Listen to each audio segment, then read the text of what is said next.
वर्ष के ऊपर सदियों से राज किया है। वो राजा हैं, हम रंक हैं। राजा निर्धारित करेगा कि किसके साथ उसको संबंध बनाना है, किसके साथ उसको दोस्ती निभानी है। रंक नहीं निर्धारित कर सकते। हमारा स्नेह, हमारा प्यार, हमारा आदर उस परिवार के लिए हमेशा रहेगा, लेकिन उन्हें निर्धारित करना होगा कि वो इस रंक के साथ अपना रिश्ता बनाए रखेंगे। साथियों, क्या आप जानते हैं राजीव गांधी के लाडले सोनिया के भाई राहुल और प्रियंका के मामू कहे जाने वाले बॉलीवुड के शहंशाह अमिताभ बच्चन ने आज से 4 दशक पहले नौसिखिए रूप में राजनीति में कदम रखा था और अपने पहले ही चुनाव में विपक्ष के दिग्गज नेता पूर्व मुख्यमंत्री को इतने भारी बहुमत से हराया था कि उस नेता ने राजनीति से ही संन्यास ले लिया था। लेकिन साथियों, किस तरह जया बच्चन भाभी देवर और मुंह दिखाई वाले जुमले बोलकर फिजा अमिताभ के पक्ष में कर दी, जैसे कि उन्होंने खुद को इलाहाबाद की नई बहू बताते हुए मुंह दिखाई में वोट मांगा था। और जब प्रचार के दौरान अमिताभ बच्चन का रोड शो शहर में जामसेनगंज में पहुंचा, तब वहां पहले से मौजूद कुछ लड़कियों के काफिले ने आने से पहले अमिताभ के स्वागत में अपने दुपट्टे सड़क पर बिछा दिए थे। और कैसे अमिताभ ने अपने ही प्रतिद्वंदी हेमवंती नंदन बहुगुणा से चुनाव जीतने का आशीर्वाद लिया और चुनाव इस कदर जीता कि मतगणना के दौरान अमिताभ बच्चन के 4000 वोट रद्द हो गए। दरअसल ये अमिताभ की उन लेडी फैंस के वोट थे जिन्होंने मतपत्र पर मोहर के बजाय लिपस्टिक वाले किस मार्क लगाकर वोट डाला था। मगर फिर भी अमिताभ बच्चन को करीबन 68% वोटिंग मिली थी, जिससे बहुगुणा जी को इतना बड़ा झटका लगा कि उन्होंने राजनीति से ही संन्यास ले लिया। दरअसल 80 के दशक में सुपरस्टार अमिताभ बच्चन ने अपने बचपन के दोस्त राजीव गांधी के कहने पर ही राजनीति में कदम रखा था। मगर फिर कुछ ऐसा हुआ कि प्रधानमंत्री राजीव गांधी ने ही अमिताभ को लोकसभा से इस्तीफा देने के लिए कह दिया।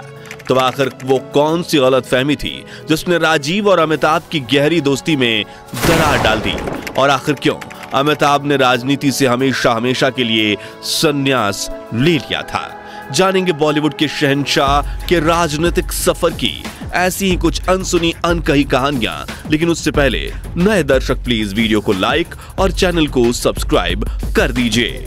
दोस्तों, 80 के दशक में राजीव गांधी और अमिताभ बच्चन को भारतीय राजनीति के जय वीरू के नाम से नवाजा जाता था।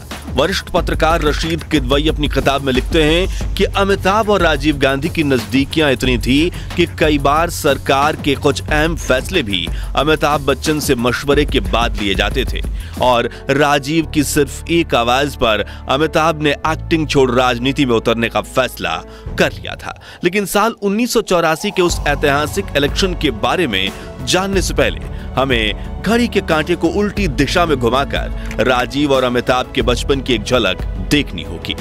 साल था 1946।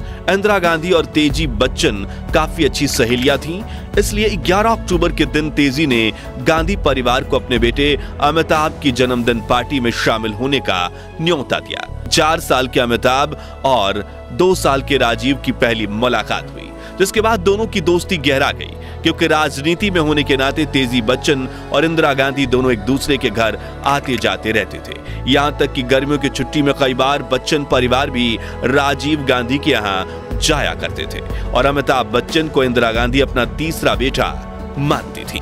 बताया जाता है कि साल 1967 में जब राजीव गांधी की शादी को लेकर कांग्रेस पार्टी में विवाद चल रहे थे, उस वक्त राजीव ने अपनी होने वाली पत्नी सोनिया को भी भारत बुलवा लिया था। लेकिन भारत आकर सोनिया कहां रुकती, इसलिए तेजी बच्चन ने सोनिया के लिए अपने घर के दरवाजे खोल दिए और दोनों परिवार के बीच की दोस्ती और ज्यादा गहरी हो गई।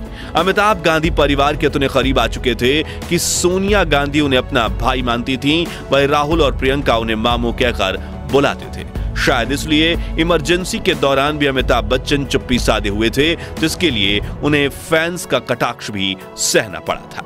खैर, साल 1984 में जब इंदिरा गांधी की हत्या कर दी गई थी, तब उनके बेटे राजीव गांधी ने प्रधानमंत्री की पद की शपथ लेकर देश की बागडोर को संभाला था। लेकिन हर किसी को यहां शंका थी कि भारत की सबसे शक्तिशाली प्रधानमंत्री कहे जाने वाली इंदिरा गांधी के जूतों में कोई नौजवान कैसे पैर रख सकता है, और वो भी एक ऐसा युवक जिसने महज कुछ सालों पहले राजनीति में कदम रखा था। ऐसे में अगला चुनाव राजीव गांधी के लिए काफी अहम था, क्योंकि पिछले कुछ सालों में कई दिग्गज नेता कांग्रेस छोड़कर विपक्ष में अलग अलग पार्टीज बनाकर बैठे थे और 1984 का वो चुनाव उनके लिए सत्ता में आने का एक सुनहरा अवसर था।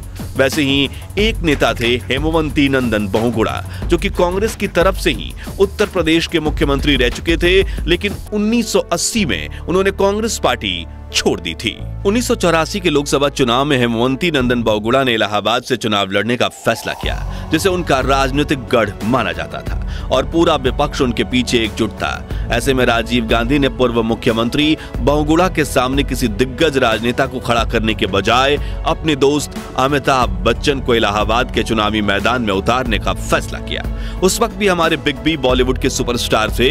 हालांकि उन्हें राजनीति की कोई समझ नहीं थी, लेकिन अपने दोस्त के कहने पर उन्होंने अपने बने बनाए फिल्मी करियर को छोड़ चुनाव लड़ने का फैसला किया, जिसकी खबर मिलते ही राजनीतिक गलियारों में शोरगुल मचने लगा। क्योंकि जहां एक तरफ राजनीति के मजे हुए खिलाड़ी और उत्तर प्रदेश के बेहद लोकप्रिय नेता बहुगुणा जी थे, वहीं दूसरी तरफ angry young man Amitabh Bachchan, जिनका क्रेज पूरे देश में था।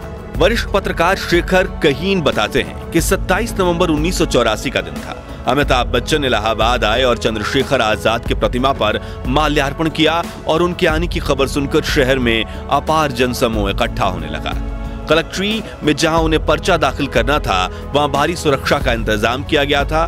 बड़े पुलिस अधिकारियों से लेकर कलेक्टर भी वहां मौजूद थे। अमिताभ की एक झलक पाने के लिए वहां हजारों लोगों की भीड़ उमड़ने लगी।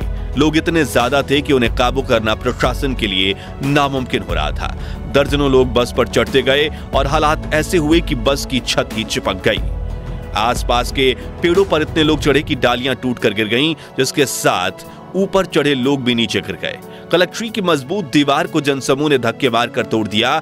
पर्चा भरने के बाद अमिताभ बच्चन 7 मीटर ऊंचे मंच पर चढ़े और दोनों हाथ ऊपर उठाते हुए बोले, मेरा नाम अमिताभ बच्चन है, और हर तरफ तालियों की गूंज उठी। फिर उन्होंने भाषण दिया। इलाहाबाद के लिए अमिताभ बच्चन की नीयत बहुत साफ थी, लेकिन उन्हें राजनीति का बिल्कुल भी अनुभव नहीं था। इसलिए चुनाव प्रचार में हर जगह अमिताभ रटे रटाए 5 या 6 वाक्य बोलते थे। साथ ही चुनाव जीतने के लिए कई फिल्मी हथकंडे अपनाकर उन्होंने डायलॉग बाजी करना भी शुरू कर दिया। जैसे कि एक सभा में अमिताभ ने कहा था, मुझे वोट दें क्योंकि मेरा खाता साफ है, कोई एंट्री नहीं है। इलाहाबाद के चुनाव को कवर करने वाली वरिष्ठ पत्रकार कुमकुम चड्ढा बताती हैं, उस चुनाव में बच्चन अपना रोल नहीं बदल पाए। वो आखिरी तक यही समझते रहे कि वो फिल्म स्टार हैं। उन्होंने सर्किट हाउस में बंद कमरे से चुनाव लड़ा। उन्होंने चुनाव प्रचार की जिम्मेदारी अपने छोटे भाई अजिताभ के हाथों में दे दी थी, जो रोज सुबह सर्किट हाउस के बाहर से पत्रकारों को भगाने का काम करते थे। बताया जाता है कि शुरुआत में अमिताभ शर्तिया यानी सट्टा बाजार में चुनाव हार रहे थे, लेकिन उनके पक्ष में हवा तब बदली जब जया बच्चन प्रचार में कूदी। उन्होंने भाभी देवर और मुंह दिखाई वाले जुमले बोलकर फिजा अमिताभ के पक्ष में कर दी। जैसे कि उन्होंने खुद को इलाहाबाद की नई बहू बताते हुए मुंह दिखाई में वोट मांगा था। वहीं दूसरी तरफ अमिताभ भी राजनीति के दांवपेच सीखने लगे थे। इसी बीच एक दिलचस्प किस्सा तब हुआ था जब प्रचार के दौरान एक दफा हेमवंती नंदन बहुगुणा और अमिताभ बच्चन का काफिला टकरा गया। कार रुकवाकर दोनों अपनी गाड़ियों से बाहर उतरे। अमिताभ बच्चन ने बहुगुणा जी को प्रणाम किया और कहा, मुझे आशीर्वाद दीजिए। बहुगुणा जी ने हाथ उठाया और कहा कि जिस क्षेत्र में हो उसमें तुम्हारी तरक्की हो। अमिताभ ने कहा, नहीं, मैं आपके आशीर्वाद चुनाव जीतने के लिए चाहता हूं। बहुगुणा जी ने मुस्कुराकर कहा, मैंने कहा ना, आप अपने क्षेत्र में सफलता हासिल करें। अमिताभ बच्चन मुस्कुराकर बोले, मैं इस समय राजनीति के क्षेत्र में हूं और समझता हूं आपने मुझे इसी क्षेत्र में सफलता के लिए आशीर्वाद दिया है। ये कहकर अमिताभ बच्चन वहां से निकल पड़े। उस वक्त एक और किस्सा पूरे देश में वायरल हुआ था। दरअसल प्रचार के दौरान अमिताभ बच्चन का रोड शो जब शहर के जामसेनगंज में पहुंचा, तब वहां पहले से मौजूद कुछ लड़कियों ने काफिले के आने से पहले अमिताभ के स्वागत में अपने दुपट्टे सड़क पर बिछा दिए थे। लेकिन जब अमिताभ वहां पहुंचे तो उन्होंने सड़क पर दुपट्टे देखकर तुरंत अपनी गाड़ी रुकवाया और रिक्वेस्ट करके सभी दुपट्टे हटवा दिए। यानी उनका वाहन किसी भी लड़की के दुपट्टे पर से नहीं गुजरा। इसी से पता चलता है कि अमिताभ कितने साफ दिल से इलेक्शन लड़ रहे थे। दूसरी तरफ हेमवंती नंदन बहुगुणा की छवि अमिताभ के फैंस की भीड़ के सामने कमजोर पड़ती दिख रही थी। खैर, फिर आया वो दिन जब चुनावी रिजल्ट अनाउंस होने वाले थे, जहां एक तरफ इंदिरा गांधी की मौत से राजीव गांधी को काफी सहानुभूति मिली और 514 लोकसभा सीटों में से 404 सीटों पर जीत हासिल कर राजीव भारी बहुमत से भारत के प्रधानमंत्री बने। वहीं दूसरी तरफ इलाहाबाद की जनता ने हमारे एंग्री यंग मैन पर इतना प्यार लुटाया कि अमिताभ बच्चन ने 1,87,000 वोटों से हेमवंती नंदन बहुगुणा को चुनावी मैदान में मात दे दी। हालांकि यहाँ एक मजेदार किस्सा ये है कि काउंटिंग के दौरान अमिताभ बच्चन के 4,000 वोट रद्द हो गए थे। दरअसल ये अमिताभ के उन लेडी फैंस के वोट थे जिन्होंने मतपत्र पर मोहर के बजाय लिपस्टिक वाले किस मार्क लगाकर वोट किया था, मगर फिर भी अमिताभ बच्चन को करीब 68% वोटिंग मिली थी, जिससे बहुगुणा जी को इतना बड़ा झटका लगा कि उन्होंने राजनीति से ही संन्यास ले लिया, जबकि अमिताभ बच्चन इलाहाबाद से लोकसभा सांसद बन गए। हालांकि करिश्माई जीत पर सवार राजीव गांधी और अमिताभ बच्चन का रंग 2 साल के भीतर ही फीका पड़ने लगा।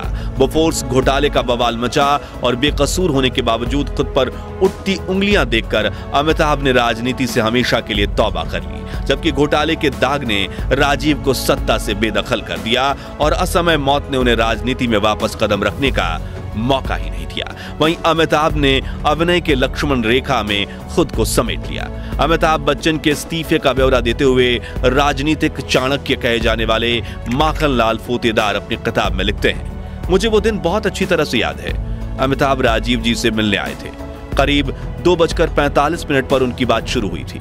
सफेद कुर्ता पजामा पहन अमिताभ काफी अच्छे लग रहे थे। प्रधानमंत्री के घर 7 रेस कोर्ट रोड में जब ये लोग बैठे तो राजीव ने कहा, फोतेदार जी चाहते हैं कि आप इस्तीफा दे दें। मैं स्तब्ध था क्योंकि इस बारे में दोनों से ही मेरी कोई बात नहीं हुई थी, लेकिन ऐसे में अमिताभ ने जवाब दिया कि अगर वो चाहते हैं तो मैं इस्तीफा दे दूंगा, और उसी वक्त अमिताभ जी ने इस्तीफा लिखकर स्पीकर को भिजवा दिया। इस तरह इस घोटाले ने अमिताभ और राजीव की बचपन की दोस्ती में दरार डाल दी। हालांकि यहाँ गौर करने वाली ये बात भी है कि अमिताभ और राजीव दोनों में इसमें कोई इस घोटाले में आरोपी नहीं था। जी हाँ, जहाँ स्कैम को लेकर चल रहे कोर्ट केस में स्वीडिश पुलिस चीफ की गवाही के बाद अमिताभ को क्लीन चिट मिल गई थी, वहीं घोटाले का कोई भी